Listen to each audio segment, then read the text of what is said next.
السلام علیکم غامدی صاحب۔ وعلیکم السلام۔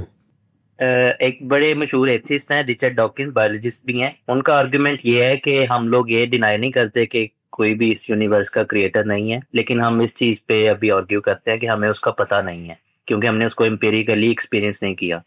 تو جب ہمیں وہ پروو ہو جائے گا تب ہم اس کو ڈیل بھی کریں گے۔ تو یہ زیادہ چیز ریزننگ کے قریب ہے، یا یہ زیادہ قریب ہے جو ہم لوگ بلیو کرتے ہیں کہ ہمارا ایک آئیڈیا ہے کہ ایک اس یونیورس کا کریٹر ہے اور اس نے پھر ہمیں ایک پورا زندگی گزارنے کا ایک ضابطہ دیا ہے اور ہمیں اس پہ عمل کرنا چاہیے، جس کو کہ ابھی ہم صرف آئیڈیا میں ہی سوچ سکتے ہیں اور ایمان لے کے آ سکتے ہیں، لیکن ریئلٹی میں نہیں دیکھ سکتے۔ تو عقل کے نزدیک کون سی زیادہ چیز قریب ہے؟ اگر آپ کی بات مانی جائے تو دونوں ہی بے عقلی کی باتیں ہیں۔ یہ بھی بڑی بے عقلی کی بات ہے کہ انتظار کیا جائے کہ جب اس کا تجربہ پیش آ جائے گا، تجربہ پیش آ جائے گا تو پھر وہ ایک مادی حقیقت ہوا، پھر وہ ایسے ہی ہوا جیسے چاند سورج ستارے ہیں، تو پھر تو مخلوقات میں سے ایک مخلوق بن کے رہ گیا۔ تو تجربے کا انتظار کرنے والی بے عقلی کر رہے ہیں۔ اور یہ بھی بالکل بے عقلی ہے کہ ہم اپنے طور پر ایک تصور قائم کر لیں، ہمارا پروردگار ایسا ہونا چاہیے، ہمارا خدا یہ ہونا چاہیے، یا عقل کہتی ہے کہ ایسا ہونا چاہیے، اس لیے کہ ہمارے پاس اس کے لیے قیاس کی کوئی بنیاد ہی نہیں۔ اور انسانی عقل جب شاہد اور غائب کا تعلق پیدا کرتی ہے تو وہ جس چیز کو دیکھ رہی ہوتی ہے یا جو اس کے تجربے میں ہے اس پر قیاس کرتی ہے، اس کے علاوہ اس کے پاس کوئی ذریعہ نہیں ہے۔ تو یہ بھی بے عقلی کی بات ہے۔ عقل مندی کی بات یہ ہے کہ اللہ نے اپنے پیغمبروں کے ذریعے سے اپنا تعارف کرا دیا ہے، پیغمبر بھیج کر بتایا ہے کہ میں یہ ہوں۔ تو ہم محض کوئی عقیدہ اپنے تصورات سے نہیں قائم کیے بیٹھے، پیغمبروں کی بات کو مانا ہے اور اس کو علم و عقل سے مانگا۔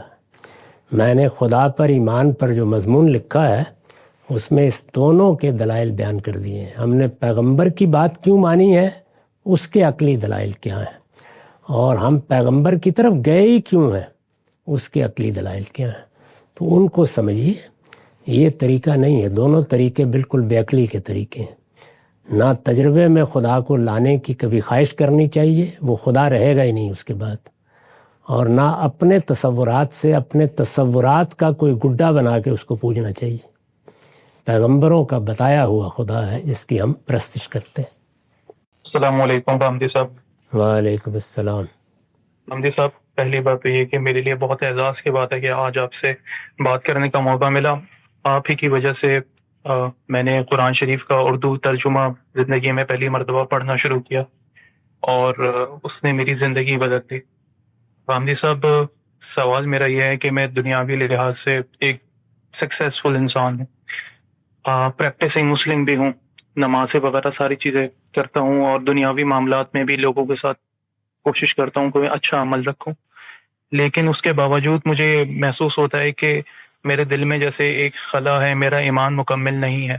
جب میں قرآن پڑھتا ہوں تو اس میں لکھا ہوا ہے کہ جو لوگ غیب پہ ایمان رکھتے ہیں اور اللہ کی باتوں پہ شک نہیں کرتے، لیکن مجھے ایسا محسوس ہوتا ہے کہ میرے اندر ابھی بھی چیز نہیں ہوا جو کہ ہونا چاہیے۔ کیا کوئی طریقہ ہے کہ اس اعتقاد کو حاصل کیا جا سکے، ایمان کو بڑھایا جا سکے؟ بہت شکریہ آپ کا۔ اللہ تعالیٰ آپ کی مدد فرمائے۔ اللہ تعالیٰ نے انسان کو بنایا ہی ایسے ہے کہ یہ تدریج سے چیزیں سیکھتا ہے، تدریج سے ان پر محکم ہوتا ہے، اور تدریج سے پختگی کو پہنچتا ہے۔ قرآن مجید نے خود بیان کیا بلغ اشدہ، یعنی انسان کو مختلف مراحل سے گزر کر اس نے وجود بخشا ہے، مختلف مراحل سے گزر کر اس کی تعمیر کی ہے، اور اب بھی وہ بچپن کے، لڑکپن کے، شیب و شباب کے مختلف مراحل سے گزرتا ہے۔ ہمارے ایمان، ہمارے عقیدے، ہمارے علم کا معاملہ بھی یہی ہے۔ تو اللہ کا بڑا شکر ہے، آپ کی توجہ ہو گئی، آپ نے دین پر عمل شروع کر دیا۔ اس پر ہر روز شکر کرتے رہیے، اس کے ساتھ اپنا علم بڑھائیے، اور وہ 3 چیزیں اختیار کیجئے جو خود قرآن کا بتایا ہوا سلوک ہے۔ قرآن کو سننے کا عمل۔ قرآن اصلاً پڑھنے سے زیادہ سننے کی کتاب ہے عام آدمی کے لحاظ سے، اس وقت اللہ کا بڑا کرم ہے کہ قرآن مجید بہت اچھا لوگوں نے پڑھ دیا ہے. آپ عربی زبان جانتے ہیں تو بہت اچھے پڑھنے والوں سے قرآن سن سکتے ہیں. نہیں جانتے تو تراجم بھی پڑھ دیے ہیں.